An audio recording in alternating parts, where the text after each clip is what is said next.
Welcome to Shadow Case Files, where every shadow hides a secret.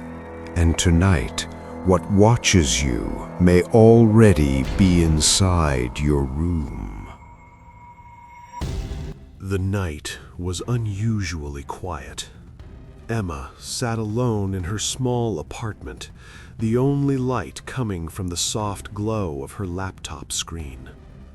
Outside, the city seemed asleep, the streets empty, the occasional distant horn sounding like a warning in the stillness. She had just finished a late shift and wanted nothing more than to relax, but then her phone buzzed on the coffee table. The screen flashed, "Unknown caller." Her heart skipped. Most of the time it was a wrong number, but something about this felt different.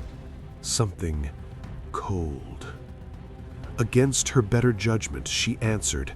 A sharp click echoed in her ear, followed by a low, static-laden whisper, "Look behind you." Emma froze. Her apartment was silent except for the hum of the refrigerator. Slowly, she turned, scanning the dimly lit room. Nothing moved. Nothing breathed. A laugh bubbled up in her throat, nervous, shaky, a desperate attempt to convince herself it was a prank, or maybe just a glitch in the line.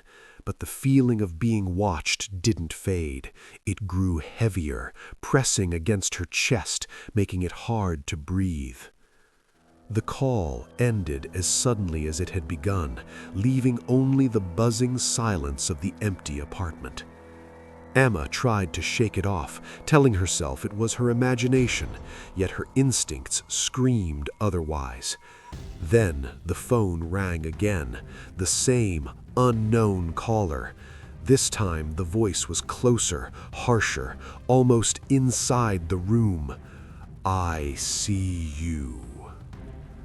The lights flickered, and the shadows in the corners of the room stretched and twisted in ways that shouldn't have been possible.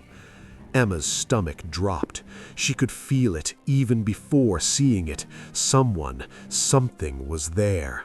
She tried to convince herself to run, to reach the door, but her legs felt frozen, heavy. And then she saw it, her reflection in the window across the room. Or rather, the thing pretending to be her. The face was hers, but wrong. The eyes were black, hollow, and impossible. The smile stretched too wide, teeth jagged, a grotesque mirror of the face she knew. Her breath caught in her throat. A shiver ran from her neck to her toes. She wanted to scream, to throw the phone, to run, but the reflection didn't move alone. It tilted its head, watching her, studying her like a predator waiting for the moment to strike.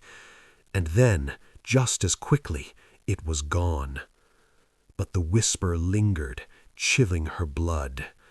"Don't turn around." Emma thought leaving her apartment would give her peace, but the darkness followed her. Mark, her childhood friend, insisted a weekend in the woods would clear her mind. They drove for hours, the city lights fading behind them, until the forest swallowed the road and the sky grew impossibly black. The cabin looked abandoned, its wood weathered and cracked, as if it had been waiting for them. The first night, the wind rattled the windows, whispering through the trees like 100 voices just out of reach. Mark tried to lighten the mood with ghost stories, but Emma couldn't shake the feeling of being watched. Every creak of the floorboards made her jump, and every shadow seemed too deliberate, too aware of her presence. Curiosity drew her away from the fire. She wandered down the narrow hallway, the floorboards groaning under her weight. At the end, behind a bookshelf stacked with dusty novels, she noticed a small, almost imperceptible door. She hadn't seen it before. The wood was warped, the hinges rusted, and a faint odor of decay seeped through the crack. Something about it called to her, a whisper at the edge of her mind that made her fingers tremble as she turned the knob. The room beyond was small and empty, except for a single chair in the center. On it sat a doll, its porcelain face cracked, eyes glassy and unblinking. Emma's skin prickled. She stepped closer. The air grew heavy, suffocating, and she realized the temperature had dropped sharply, her breath visible in short, frantic clouds. Then she heard it, a whisper, soft, urgent, coming from somewhere behind her. Finally, someone to play with. The door slammed shut before she could react. She yanked and pushed, but it wouldn't budge. Shadows gathered in the corners, moving in unnatural patterns, curling along the walls as if alive. She could feel them pressing closer, suffocating her, feeding on the fear curling in her stomach. Mark's voice drifted from the hallway. "Emma, dinner's ready." But it didn't sound like him. It was distorted, stretched, echoing from beneath the floorboards. The shadows coalesced, forming shapes she could not name, staring with hollow eyes and twisted smiles. Panic rose like fire in her chest. She pressed herself against the wall, listening to the whispers grow louder, almost chanting, almost breathing. Something was in the room with her, watching, waiting, and it knew she had discovered the secret it had protected for decades. And then, just as suddenly, silence fell. But the air remained thick, heavy, and she knew, deep in her bones, the room would not let her leave. Not yet. Emma thought leaving the cabin behind would leave the fear behind, but it followed her home like a shadow she could never shake. The first night back in her apartment, she slept with every light on, but sleep offered no escape. Something was waiting, something patient. She woke at exactly 2:13 a.m. to the sensation of being watched. At first it was subtle, the prickling at the back of her neck, the tiny hairs standing on end. But when she opened her eyes, the figure was there. At the foot of her bed, a silhouette, impossibly tall and impossibly thin, unmoving, a black smear against the dim glow of the streetlights seeping through the curtains. It did not breathe, did not blink, but she felt its eyes boring into her, cold and unyielding. The next morning, Emma told herself it was a nightmare, a product of too much stress and too little sleep. She tried to leave the apartment, tried to act normally, but the sense of being watched never left. Every reflective surface hinted at movement. Every shadow seemed alive. Even the cameras she set up in her home showed nothing unusual in daylight. But at night, the footage revealed what she could not see with her own eyes. A dark figure sitting in the corner, watching, dissolving into shadows whenever the lights flickered on. Friends tried to reassure her. Stress makes people see things, they said. But Emma knew better. Her photographs were proof. Tiny, impossible shadows appeared behind her in every shot, curling and stretching like smoke, shapes with glowing eyes that weren't hers. Even the technology she relied on became a tool of terror. Her phone rang with no one on the other end. Her emails carried messages in static-laced text. "You can't hide. We are always here." Her smart speaker, once a source of convenience, now whispered through the room in soft, distorted syllables, repeating the same promise, the same warning. Night after night, the watcher waited. Her reflection in every mirror and window became a nightmare waiting to unfold. She slept fitfully, the silhouette always at the edges of her vision, a constant silent predator. Every creak of the floor, every flicker of the lights, every distant noise in the hallways of her apartment building reminded her she was no longer alone, and nothing would let her feel safe again. And then, one night, the shadow moved. Not just in the cameras, not just in the corners, it stepped closer, closer than it had ever dared before, until Emma could feel its presence pressing down on her chest, cold and suffocating.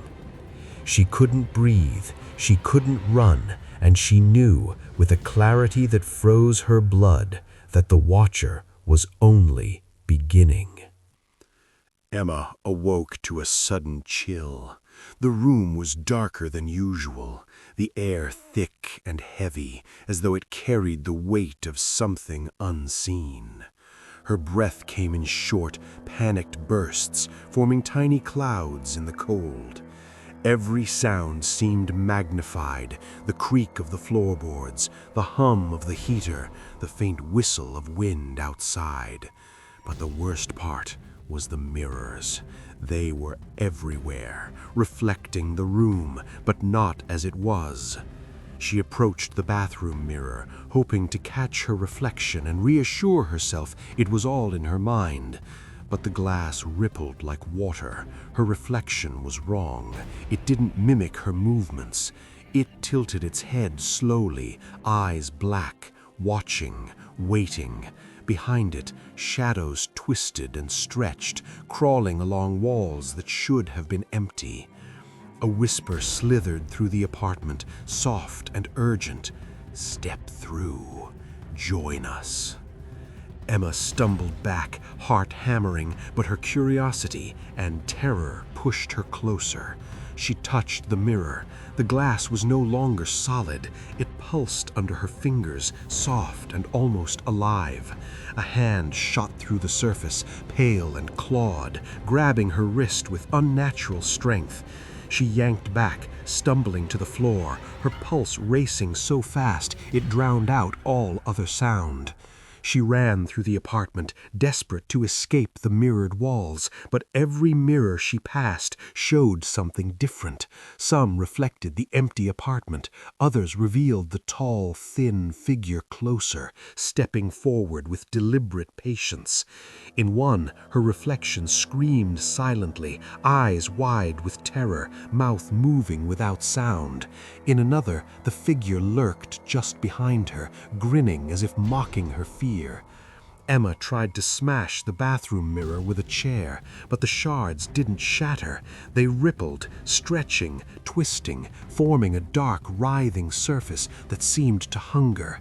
The hand reached through again, closer this time, and Emma felt cold, suffocating pressure, as if the air itself was trying to pull her in. She stumbled into the living room, gasping, disoriented, but no mirror offered safety. Each reflection promised the same thing: a path she couldn't take, a presence she couldn't escape.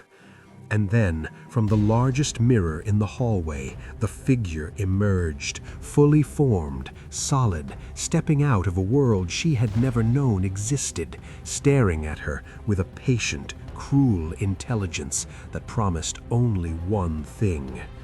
Emma was no longer alone, and the mirrors were only the beginning. Emma never returned. Days after that night in the apartment, her door remained closed, the locks untouched, but the faint hum of something moving inside suggested she had not simply left. Neighbors whispered of strange noises, soft giggles, scratching along the walls, and the low, almost human whispering that seemed to seep through the cracks of the building. No one dared enter. Then, one morning, a package appeared on the doorstep of her empty apartment. It was small, unmarked, and wrapped in plain brown paper. Inside lay a single object, her phone. The screen was cracked, the edges smeared with what looked like dried fingerprints, though no one had touched it. The lock screen displayed a message in sharp, chilling letters: "Don't watch this alone at night." A trembling hand tapped the screen. The display flickered, and suddenly Emma appeared. Her eyes were wide with terror, her face pale and drenched in sweat. Behind her, shadows twisted unnaturally, growing taller, darker, and more defined. The tall, thin figure that had haunted her apartment now stood fully formed, stretching from floor to ceiling, a black void where its face should have been. She mouthed a word, silent, urgent: "Run!" But before the viewer could react, the image vanished. The phone screen went black, leaving only the faint hum of static. The silence was deafening, oppressive, as if the very air had been sucked from the room. Then the ringtone happened. The ringtone was familiar, but distorted, a warped version of a melody she had once loved. Against every instinct, a hand reached for it. The screen flashed, "Unknown caller." A whisper slithered from the speaker, deeper, closer than it had ever been. "Look behind you." Every shadow in the room seemed to shift in response. The temperature dropped instantly, the hairs on the back of the neck standing like iron spikes.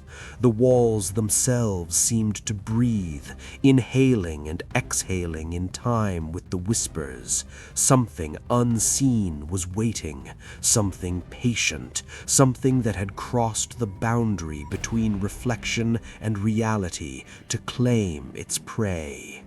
No one knew what happened next. The phone remained, cracked and humming, a warning, a lure, a promise. Those who saw it, even for a moment, swore they felt eyes on them, watching, waiting, knowing. And the last thing anyone who approached it ever heard was that familiar, icy whisper: "Don't turn around." Maybe it's better if you don't subscribe. Some stories are safer when they're left alone. You don't have to like this video. The shadows don't need attention to grow. And sharing it, that might just invite something to follow you home. So close the app, turn off the lights, forget what you saw. But if you're still here, if you're brave enough to face what comes next, then you already know what to do. Just remember, some doors don't close once they've been opened.